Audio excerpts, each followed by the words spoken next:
오늘 미국 시장 3대 지수 상승했고요.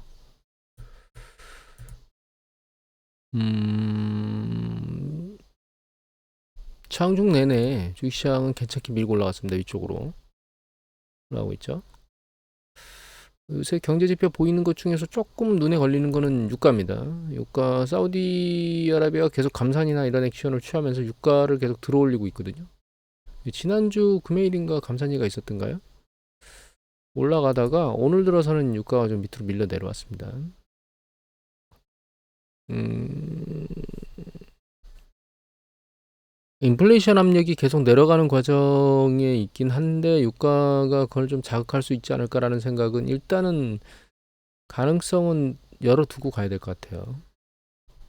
그래서 연준이 무조건 기준금리를 동결할 것이다라고 하는 부분, 뭐 9월 달은 모르겠는데 CPI 지표가 나오는 걸 보고 지난번에 이제 보여드렸죠. CPI가 PC 프라이스 지수도 그렇고 CPI 소비자 물가 지수도 그렇고 급락했기 때문에 전년 동기 대비 증감률이 크게 우려할 사항은 아니긴 한데 유가 부분은 조금 음, 모니터링 대상에 넣어두긴 해야 될 것 같아요. 일단 20일 이평선을 깨고 내려왔다가 다시 들리긴 했는데 이평선을 들고 올라가진 못했습니다. 그래서 추세가 과거에 있었던 이평선을 뚫고 지금 이제 바닥을 이렇게 찍고 올라왔거든요. 이평선을 디드면서. 근데 아직은 밑단으로 내려왔기 때문에 이게 강력한 반등을 보일 것인지는 조금 더 봐야 될 것 같아요. 봐야 될 것 같고, 이 밑에 있는 거는 머니플로우라 해서 이제 현재 주식시장에 자금이 이제 더 많이 밀려 들어오는 건지 아니면 조금씩 나가는 건지를 보여주는 건데, 지금은 아직 자금이 밀려 들어오고 있는 패턴은 아닌 것 같고요. 다른 기술적 지표 보면은 이거 나스닥이고 여기 S&P 500 지수거든요. RSI가 반등을 하고 있긴 한데 좀 봐야 되겠죠. 상황은. 다른 것들을 좀 보여드리면 이게 뭐냐면 요게 S&P 500 지수입니다. 요게. 그 다음에 요게 메가캡 중에서도 성장주 쪽의 메가캡이에요. 그 다음에 요게 미들캡 쪽 주식이고요. 요게 그 스몰캡이거든요. 최근 보면 스몰캡이 여기 보시면 요 시기 이후에 메가캡은 지금 고점이 낮아지고 있잖아요. 뭐 물론 이게 깨지기 전에 낮아진 거예요 이미. 신흥 강등 되기 전에 낮아졌다가 다시 강등 맞으면서 이제 내려온 거거든요. 미들캡은 지금 그냥 그 상황을 고점을 유지하고 있었고 스몰캡이 밀고 올라오고 있었습니다. 그래서 선도주고 시총이 가장 큰 애들이 밀려 올라가던 게 이 고점을 낮췄던 것 깨지기 전에 요게 좀 마음에 걸리긴 하고요. 한 가지 더 보여드리면 요건데 요거는 메가캡 쪽에 있는 애들이죠. 그래서 이게 엔비디아입니다. 가장 난리를 쳤던 갭 상승을 하고 튀었던 이제 엔비디아고 얘가 그 다음에 요 캔들 차트 있죠. 이게 애플이에요. 애플이 가장 크거든요. 시총이 지금 현재. 그 다음에 요게 마이크로소프트입니다. 이게 두 번째예요, 마이크로소프트가. 그 다음에 구글이거든요. 요게 구글이고, 그 다음에 아마존이 있는데, 아마존은 노란색입니다, 이거. 최근에 튀었죠. 근데 애플 판매 대수가 그렇게 좋지 않게 나왔죠. 좋지는 않게 나왔죠. 감소한 걸로 나온 걸로 제가 본 것 같은데. 엔비디아도 미친 듯이 튀고 있었는데 지금 고점이 낮아졌거든요. 이게 가장 선도주였죠. 물론 최근에 메타나 혹은 구글이나 이런 것들이 지금 커뮤니케이션 쪽에서 밀고 올라와서 그나마 좋긴 한데 메타 같은 경우에 사실 뭐 확연히 나아져서 좋은 게 아니고 나빴던 게 이제 끝났다 그런 기대감으로 지금 올라간 걸로 저는 보고 있거든요. 그래서 이 선도주들 중에 깨지는 애들이 있어서 지금 굉장히 강력하게 시장들이 밀고 올라오긴 했었는데 S&P 500 지수가 3월 이후에 쭉 추세적으로 세게 밀고 올라왔죠. 중간에 이제 여기서 조정을 한번 탈까라고 하다가 조정을 안 타고 다시 밀고 올라왔거든요. 이때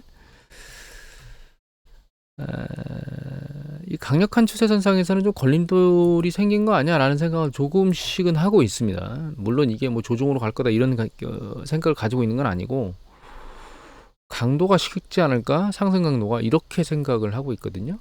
물론 지난번에도 한번 말씀드리긴 했는데 메가캡에서 스몰캡으로 넘어가야 되는 거 아닌가라는 얘기를 드리긴 했었는데 이 스몰캡이 올라간다 하더라도 시장 전체를 밀어올리기는 쉽지는 않을 겁니다. 원체 규모가 작으니까. 그래서 지수상으로 놓고 보면 지금까지 봤던 밀고 올라왔던 탄력을 좀 잃어버리질 않을까. 향후에 이제 이 조정받고 다시 올라간다 하더라도 이 탄력을 좀 잃지 않을까라는 생각을 좀 하고 있긴 합니다. 그리고 요거는 메가캡 순대로 시총대로 지금 나열해 놓은 거거든요. 시총대로 나열해 놨는데 이 그 펍배수가 나오죠.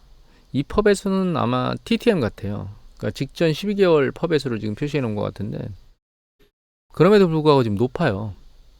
물론 이거 그 포드펄을 보면 이거보다 훨씬 낮게 나오죠. 300배라든가 뭐 200배라든가 이런 건 이렇게 나오진 않습니다. 나오진 않는데 그럼에도 불구하고 낮은 수준은 아닙니다.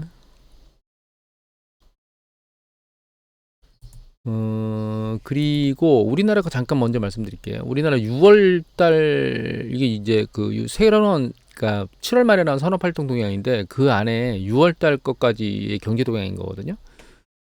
특이점은 여기 선행지수 순환변동치가 2번이나 연속해서 올라갔다는 겁니다. 미래를 예측하는 경제지표인 선행지수 순환변동치가 2번 연속 올라갔다는 건 긍정적인 이슈입니다. 또 한 가지는 요건데 이거는 경제심리지수라고 하는 ESI입니다. 요거는 BSI하고 CSI 중에서 향후 미래를 물어보는 거거든요. 근데 최근 여기 보시면 ESI 심리지수가 계속 빨간 게 이게 실자선이고 파란 게 추세선인데 추세선이 계속 올라오고 있어서 심리지수가 계속 살아나고 있다 우리나라 경제가. 근데 이제 문제는 그럼에도 불구하고 시총에는 잘 반영이 될지는 모르겠어요. 왜냐면 우리나라 시총, 그러니까 코스피 지수는 저희가 훨씬 높잖아요. 반도체 쪽에 높죠. 여기 보시면 이 지표 중에 그 재고순환 지표라고 하는 게 있어요. 여기 재고순환 지표가 있는데 얘는 반도체를 제외한 거고요. 반도체를 제외한 건 얘인데 얘가 회복에서 상승면을 다시 넘어왔어요, 얘가. 그러니까 제조업 쪽에서도 굉장히 좋은 쪽으로 순환지표 넘어왔는데 반도체까지 전체를 포함한 거 보면 아직 둔화나 하강 국면에 있는 상황입니다. 여기 있거든요. 이 라인선으로 이쪽으로 넘어오면 회복 상승면으로 넘어오고 있다. 회복하거나 상승으로 가고 있다라고 이제 보는 거고 이쪽으로 가면 둔화 하강 쪽에 있다고 보는 건데 반도체까지 포함해 보면 아직은 경제가 그렇게 넉넉하지는 않습니다. 물론 DDR5 가격이 3분기에 반등했다고 하는 제가 그 유튜브 동영상을 봤거든요. 그래서 좋아지고 있는 거는 맞는 것 같은데 상황은 좀 봐야 될 것 같고 엔비디아 실적 발표를 좀 유심히 봐야 될 것 같아요. 엔비디아 실적 발표가 제대로 나오면 여기서 엔비디아가 한번 더 튀어줄 거고 그렇지 않으면 이거 추세가 좀 더 강력하게 밀고 올라갈 수 있는 어떤 여지를 하나 더 줄 것 같고요.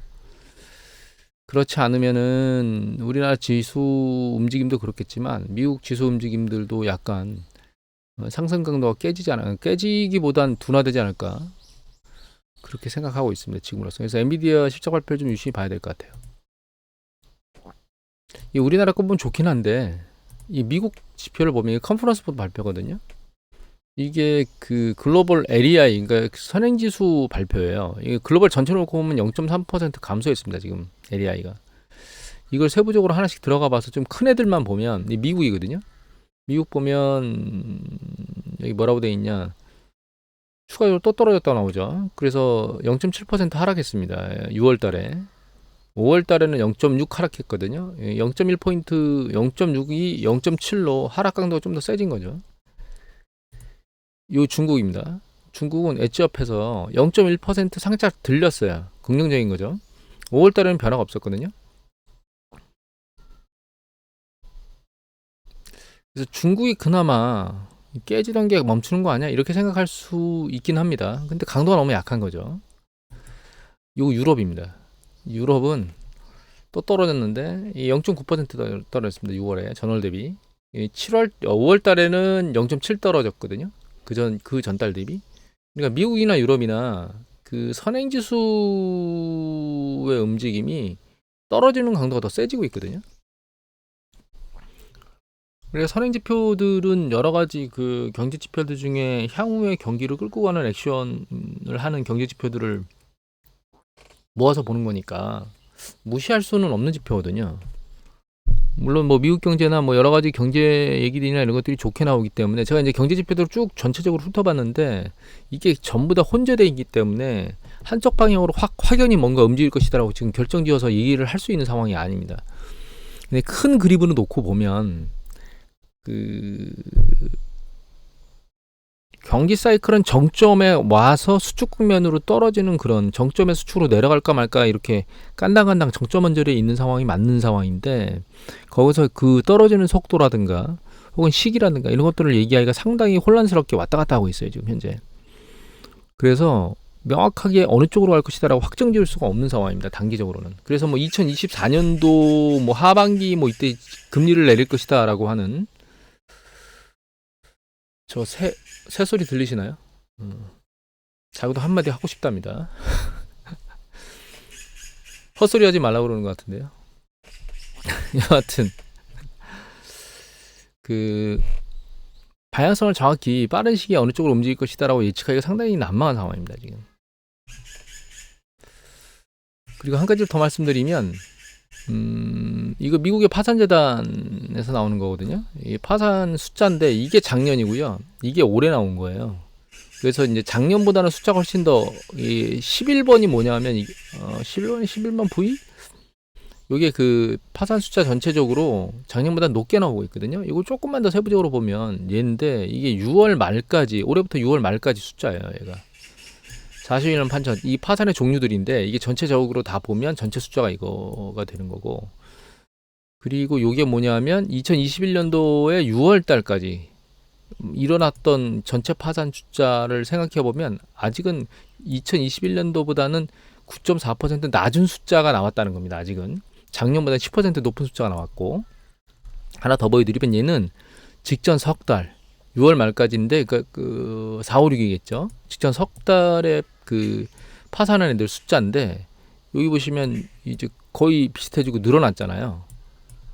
그리고 여기 보시면 0.6% 늘어났죠. 이게 뭘 의미하는 거냐면 자 직전 6개월로 놓고 보면 파산 숫자가 적지만 직전 3개월로 놓고 보면 파산 숫자가 많잖아요. 그러니까 파산하는 강도가 세졌다는 거죠. 그 동일한 시기를 비교해 보면 2021년도가 상대적으로 좀 덜, 그러니까 2021년도하고 비교를 해보면 점점점 그 파산 속도가 강해지고 있다는 뜻입니다. 파산 숫자가. 그래서 미국 경제가 그 탄탄하게 움직이고 있긴 한데 안 좋은 쪽은 또 계속 쓰러지는 강도가 세지고 있거든요. 이런 것들을 전부 다 커버하고 넘어가는 형태로 계속 갈 수 있겠느냐는 저는 사실 부정적으로 생각하고 있고 어느 시점엔 경기 수축으로 들어갈 건데 경기 수축이 급격하게 일어나는 하드 랜딩이 아니고 천천히 일어나는 소프트 랜딩으로 가겠다라고 얘기를 하는 거고 다만 과거에 이 소프트 랜딩 액션을 취한다 하더라도 결과적으로는 기준금리가 큰 폭으로 내려와서 그 스프레드가 리셋되는 형태를 하지 않고는 새로운 사이클을 다시 만들지는 못했거든요. 문제는 이제 그 리셋 시키는 시점이 어느 시점이 될 것이냐라고 하는 부분이 지금 판단이 어렵다는 겁니다. 리셋이 되긴 될 건데 리셋이 된다는 얘기는 기준금리가 일정 부분은 상당 부분 내려간다는 겁니다. 과거 패턴으로 놓고 보면 한 3포인트 정도 기준금리가 내려가는 정도의 액션이 언젠가는 일어나야 되는데 그 일어나는 시점이 언젠가를 예측하기가 지금 쉽지 않다는 뜻입니다. 그리고 심리지수를 좀 보면 이거 이알데인 어드바이저 퍼스펙티브 데이터인데 여기 보시면 미국의 대표적인 컨퍼런스 포드가 여기 보시면 급등했죠. 퉁 2번 튀었거든요. 심리적 굉장히 빠르게 개선이 됐습니다. 그 다음에 요거 컨퍼런스 보드 말고 이게 미시건 심리지수거든요. 얘도 한 번, 두 번 빠르게 튀었습니다. 그래서 굉장히 빠른 속도로 올라왔습니다. 물론 뭐 미국의 그 소형 기업, 자영업자 패턴 같은 경우는 아직 살아나질 못하고 있는 상황이거든요. 그러니까 미국의 소비 지출이나 이런 것들이 있긴 한데 이 자영업자들은 그렇게 크게 심리적 개선을 못하고 있어요, 사실은. 하지만 소비자들 심리지수는 상당히 좋게 위로 튀었기 때문에 긍정적이라고 볼 수 있겠죠. 미국의 경제가 가계소비 지출 70%를 차지한다는 걸 생각해 보면 이 지표는 의미가 있는 거고 갑자기 이렇게 탕탕 튀어야 될 이유가 있나? 라는 생각이 지금 뭔가 바뀐 게 있나? 뭐가 없는데 이게 여름철이 되면서 휴가철이 되면서 좋아진 건가? 뭐 이렇게 생각할 수밖에는 지금 없는 상황이기 때문에 향후에도 이 부분이 계속 이런 쪽으로 갈지는 좀 봐야 될 것 같고 다만 유럽 쪽에 보면 이 유럽의 ESI거든요. 이거 소비자 심리뿐만 아니라 그 기업 심리까지 포함한 겁니다. 얘가. 근데 보시면 계속 내려오고 있어요. 올해 잠깐 작년 하반기에 들렸다가 계속 내려오고 있고 고용 지표도 마찬가지인데 이걸 세부적으로 보면 얘네들도 소비자 심리 지수는 좋아지고 있습니다. 소매 판매 쪽하고 얘네들을 보면 세부적으로 보면 여기 보면 이제 복합적으로 나온 거거든요. 그래서 여기 산업 중에 그러니까 제조업 쪽, 서비스업, 그다음에 리테일 소매 판매, 그다음에 건설, 소비자로 나눠져 있는 건데 소비자 심리는 굉장히 빠른 속도로 좋아지고 있긴 한데 전체적으로 다른 산업들은 그렇지는 않은 거예요. 다만 소매 판매가 여기 소매 판매거든요. 소매 판매가 내려다 살짝 들리고 다른 산업 영역은 안 좋은 거죠. 그러니까 유럽도 그렇고 미국도 그렇고 소비자 심리 지수는 상당히 빠른 속도로 살아나고 있는 건 맞습니다. 근데 이제 기업까지 포함한 전체 심리 지수 놓고 보면 유럽 쪽이 안 좋게 내려가고 있는 거죠, 계속. PMI 지수를 봐도 기업적 PMI 지수에서 느껴지는 건 이 소비자 심리 지수를 그렇게 반영하고 있지는 않아요. 일단 중국 거 하나 더 보고 갈까요? 이게 중국이거든요. 2분기까지 나온 심리 지수인데 여기 보시면 향후에 대한 소득에 대한 심리 지수를 보면 이게 50 밑으로 내려갔습니다, 둘 다. 현재 상황, 향후.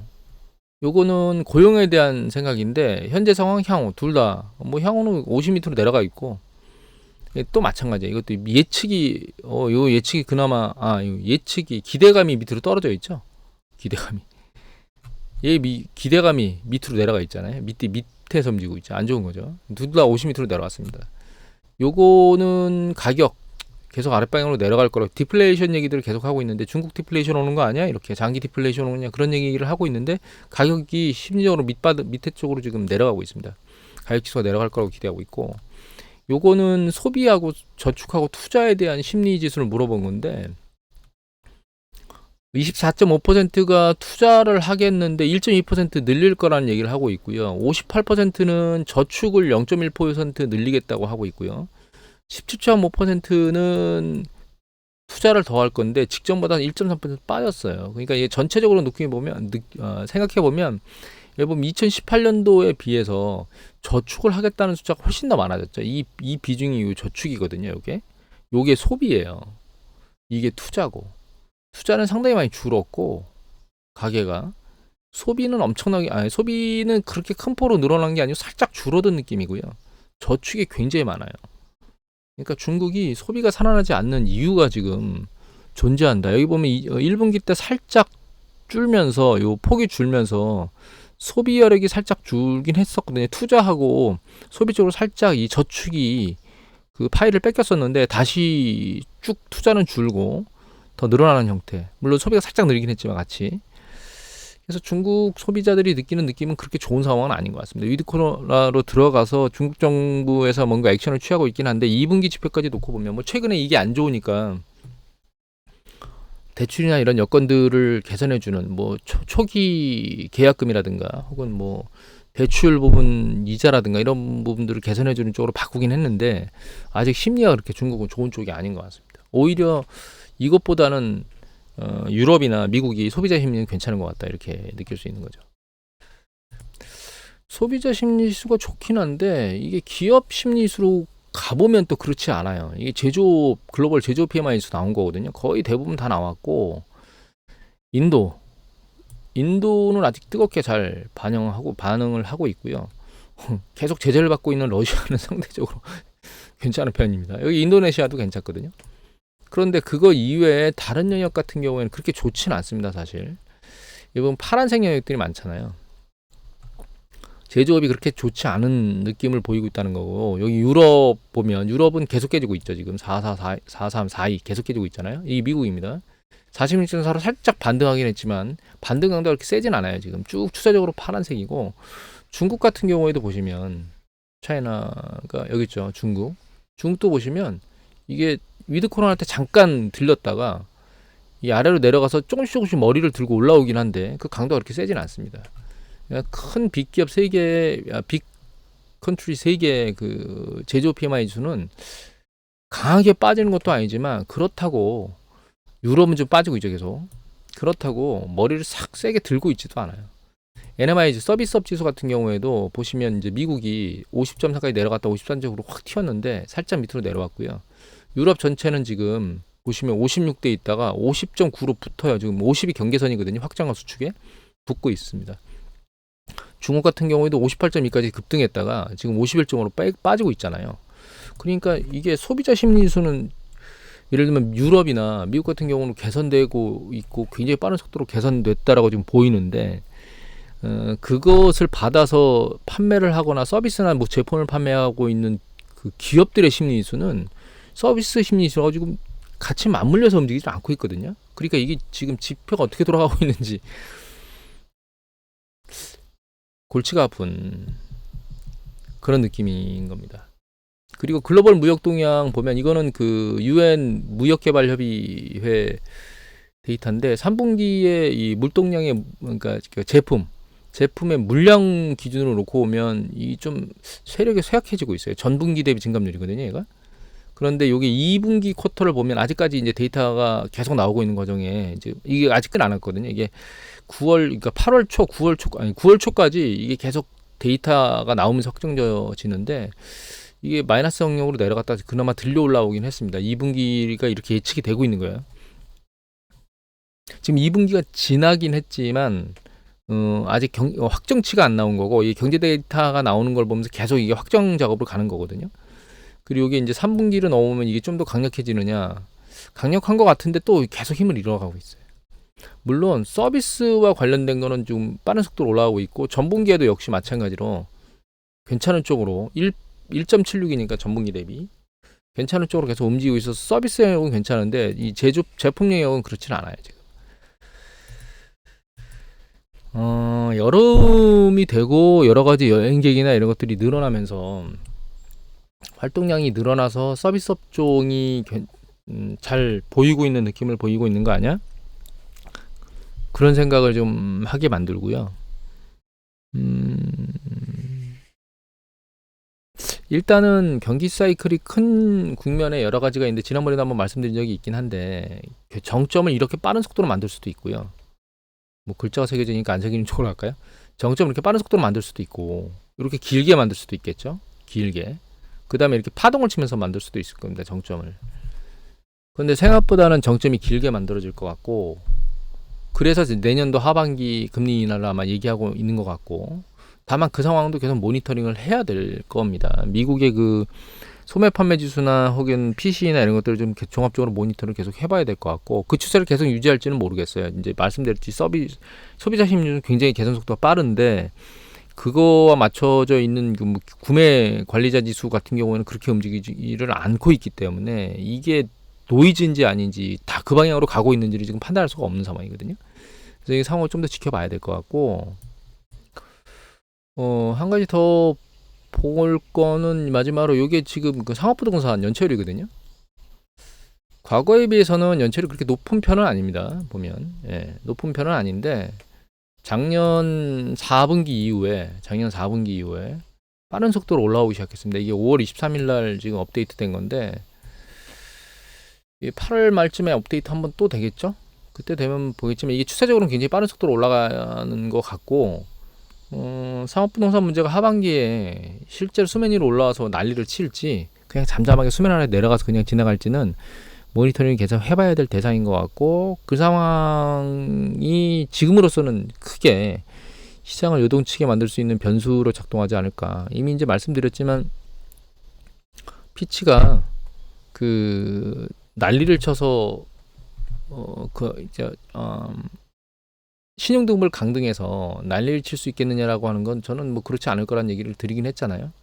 그 얘기를 안 드렸구나. 왜 그렇게 생각하는지 간단히만 추가로 말씀드리겠습니다. 여기 보시면 이게 2011년도 8월 달에 미국의 그 신용등급 S&P에서 강등시키면서 밑으로 내리꽂은 거거든요. 이때 이게 S&P 500 지수고요. 요 노란색이 10년 국채 수익률입니다. 이 아래로 내리꽂았죠, 둘 다. 아주 빠른 속도로 내리꽂았습니다. 그런데 지금 볼까요? 지금 보면 이거 완전히 다르게 움직여요. 10년 국채 수익률이 올라간 거 보셨죠? 반대 방향으로 움직이잖아요, 지금. 여기 보시면 주가 딱 내리꽂았는데 10년 국채 수익률 확 튀죠. 이게 이전에 그 10년 국채 수익률이 아랫방으로 세차게 내리꽂은 이유는 이 10년 국채 수익률을 이 주가가 폭락하면서 10년 국채 수익률이 안전자산 선호도가 올라가면서 국채를 매집하러 들어왔기 때문에 국채 가격이 올라가면서 수익률이 쭉 빠진 거거든요. 근데 지금은 오히려 10년 국채 수익률이 안전자산 선호도나 이렇게 높지 않다는 뜻이에요. 얘가 이렇게 들렸다는 얘기는 주가가 이렇게 쭉 밀리는데도 불구하고, 물론 이게 추세적으로 밀리면 이게 이렇게 탕탕 밀렸으면 여기서 10년 국채 수익률이 이게 탕탕 치고 올라가졌으면 위로, 이게 주가 폭락에 대한 우려 때문에 10년 국채를 계속 매집하러 들어오는구나, 이렇게 이해를 하면 되는데, 지금은 얘가 이렇게 쭉 밀리는데도 불구하고 여기서 쭉 내려오잖아요, 국채 수익률이. 그러니까 안전자산 선호도가 그렇게 강력하지는 않다는 뜻입니다. 즉 주가가 폭락할 거라고 예측하는 사람은 상대적으로 적다는 뜻이에요. 제 생각에는 추세를 좀 더 봐야 되긴 하겠지만, 조금 더 밀릴 수 있는 여력은, 이거 아직 바닥을 완전히 찍어내지는 저도 모르겠습니다. 좀 더 밀릴 수 있는 여력이 존재하긴 하겠지만, 이게 뭐 8월달, 작년 2011년도 8월달에 있었던 것처럼 아래로 세차게 계속 내려꽂을 것이다, 이런 거는 뭐 상상 안 하셔도 될 것 같아요. 그리고 이미 한번 경험했잖아요. 바닥까지 밀렸다가 올라갔던 걸 경험했기 때문에 피치산징 두 번째 경험하는 거거든요. 그래서 별 문제 없이 이제 끝나가고 있다, 이렇게 이해하시면 될 것 같아요. 오늘 이것을 마치도록 하겠습니다.